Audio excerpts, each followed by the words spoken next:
मेरी बेगम शक नहीं करती। मेरिया 12 पंजाबी किताबों के विचों एक मारूफ किताब मेरी बेगम शक नहीं करती। उस किताब दे इस नज़म दे चंद शेर बयान करदा कि खिदमत शाम सवेरे कर दी, निगी रौनक मेरे घर दी, मेरिया चंगियां माड़ियां जरदी, मेरी बेगम शक नहीं करती। जिस तरह बड़े बड़े अफसरां दी बेगमां शक नहीं ना करदी, मेरी बेगम भी शक नहीं करती।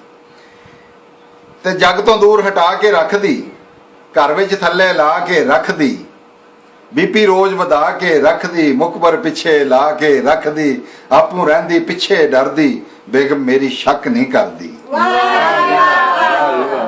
उत्तों आके फड़ लैंदी है, फड़ के मैसेज पढ़ लैंदी है, उत्तों आके फड़ लैंदी है, फड़ के मैसेज पढ़ लैंदी है, मिस कालां तो लड़ लैंदी है, अंदरों अंदरी सड़ लैंदी है, गालां कढदी हौके भरदी, मेरी बेगम शक नहीं करदी। ते भोरा नहीं घबराउंदी मेथों, कपड़े रोज धवाउंदी मेथों, भोरा नहीं घबराउंदी मेथों, कपड़े रोज धवाउंदी मेथों, तरले भी कढवाउंदी मेथों, लत्तां फेर घटाउंदी मेथों, ना कोई औहदा ना कोई वर्दी, मेरी बेगम शक नहीं करती। और भाई रिकॉर्डिंग कोई ना करे, मेरे घर च फसाद ना पा देना, रिकॉर्डिंग कोई ना करी। बुड़ बुड़ करदी, गुण गुण लैंदी, तोड़ के भांडे चुन चुन लैंदी, मेरिया गालां सुन सुन लैंदी, मावा भैणा पुण पुण लैंदी, रज के करदी गुंडा गर्दी, मेरी बेगम शक नहीं करदी।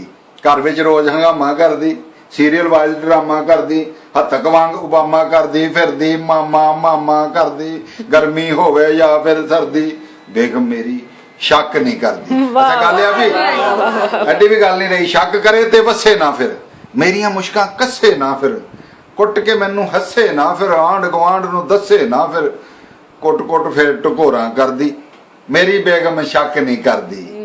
ते बाहर किसी नू कह नहीं सकदा, सट्टां पारों बह नहीं सकदा, दर्द विछोड़ा सह नहीं सकदा, और बेगम बाजों रह नहीं सकदा, बेगम बाजों नहीं गुजरदी, मेरी बेगम